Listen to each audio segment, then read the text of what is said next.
ఈరోజు దేశ ప్రజలందరూ కూడా ఉత్కంఠంగా ఎదురు చూస్తున్నటువంటి భారతదేశానికి రాజధాని అయినటువంటి ఢిల్లీ ఎన్నికలకు సంబంధించి 27 సంవత్సరాల తర్వాత ఒక గొప్ప విజయాన్ని అందించినటువంటి ఢిల్లీ ప్రజలకు ఆంధ్రప్రదేశ్ భారతీయ జనతా పార్టీ నుంచి హృదయపూర్వకమైనటువంటి అభినందనలు తెలియజేస్తున్నాను. ఢిల్లీ భారతీయ జనతా పార్టీ అధ్యక్షులకు, రాష్ట్ర నాయకత్వానికి, నరేంద్ర మోడీ గారి నేతృత్వంలో జేపీ నడ్డా గారు, అమిత్ షా గారి యొక్క సూచనలు జరిగినటువంటి ఈ యొక్క ఎన్నికల్లో గొప్ప విజయాన్ని డబుల్ ఇంజన్ సర్కారుకు ఢిల్లీ ప్రజలు ఓటేశారు. మొన్న మహారాష్ట్ర, నిన్న ఢిల్లీలో జరిగినటువంటి ఎన్నికల్లో ఈరోజు విజయం, రేపు ఇది బీహార్కు కూడా విస్తరిస్తుందనే విషయాన్ని ఆశాభావం వ్యక్తం చేస్తున్నాం. ఢిల్లీ ఎన్నికల్లో విజయంలో భాగస్వాములైనటువంటి భారతీయ జనతా పార్టీ కార్యకర్తలతో పాటు ఆంధ్రప్రదేశ్కు సంబంధించినటువంటి ముఖ్యమంత్రి నారా చంద్రబాబు నాయుడు గారు నేరుగా ఎన్నికల్లో పాల్గొనడం, తెలుగుదేశం పార్టీ ఎంపీలు, మంత్రులు, కేంద్ర మంత్రులు ఢిల్లీ ఎన్నికల్లో భాగస్వాములు కావడం,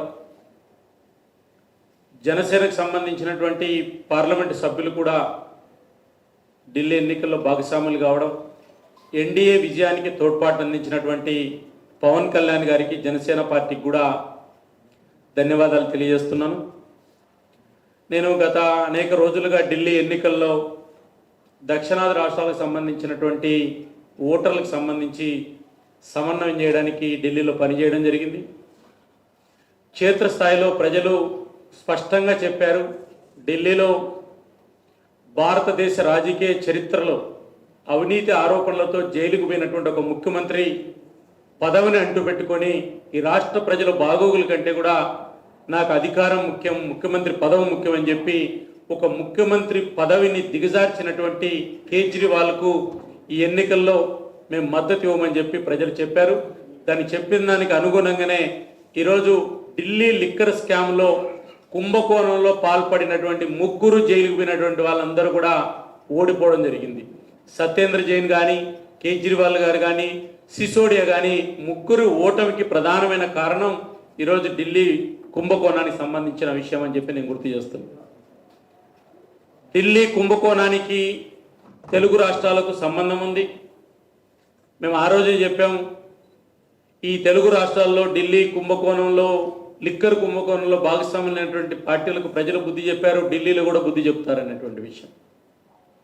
మరొక ముఖ్యమైనటువంటి విషయం, డబుల్ ఇంజన్ సర్కారు ఒక భారతీయ జనతా పార్టీ యొక్క నరేంద్ర మోడీ గారి నేతృత్వంలో పాలనలో మాత్రమే విజయం సాధిస్తుందనేటువంటిది 3 సార్లు, 4 సార్లు, 5 సార్లు గెలిచినటువంటి రాష్ట్రాలను కానీ మనం గమనిస్తే స్పష్టంగా కనపడుతుంది.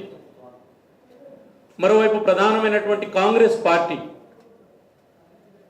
3 సార్లు ఢిల్లీ ఎన్నికల్లో విజయం సాధించినటువంటి కాంగ్రెస్ పార్టీ దాని తర్వాత జరిగిన 3 ఎన్నికల్లో కూడా ఒక్క సీటు కూడా గెలవకపోవడం అనేటువంటిది రాహుల్ గాంధీ గారు ఎల్ఓపిగా, లీడర్ ఆఫ్ అపోజిషన్గా తన సామర్థ్యాన్ని కోల్పోయాడు. అతను లీడర్ ఆఫ్ అపోజిషన్గా ఉండే అర్హత కూడా కోల్పోయాడు.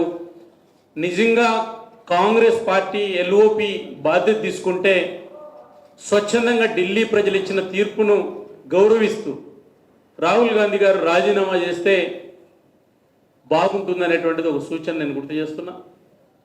ఇంకొక ముఖ్యమైనటువంటి విషయం,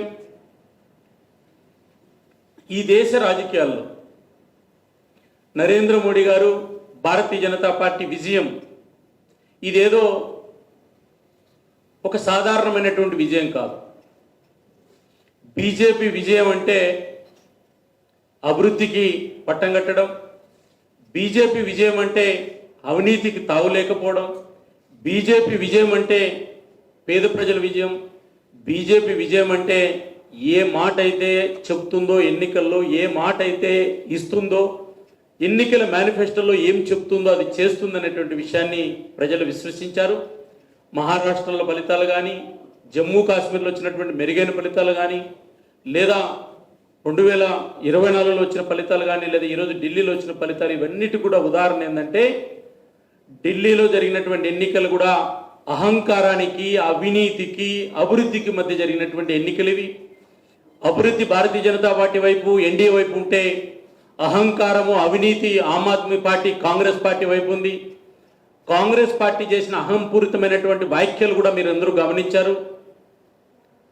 ఏకంగా కాంగ్రెస్ పార్టీ అధ్యక్షుడు పవిత్రమైనటువంటి పుణ్యక్షేత్రమైనటువంటి 45 కోట్ల మంది పుణ్య స్నానాలు ఆచరించినటువంటి ఒక కుంభమేళ మీద అవహేళనతోటి, అవమానకరమైనటువంటి, హిందువులను అవమానపరిచే పద్ధతుల్లో ఇచ్చినటువంటి ప్రకటనలు కూడా ఢిల్లీ సమాజం గుర్తించిందనే విషయాన్ని నేను గుర్తు చేస్తున్నా.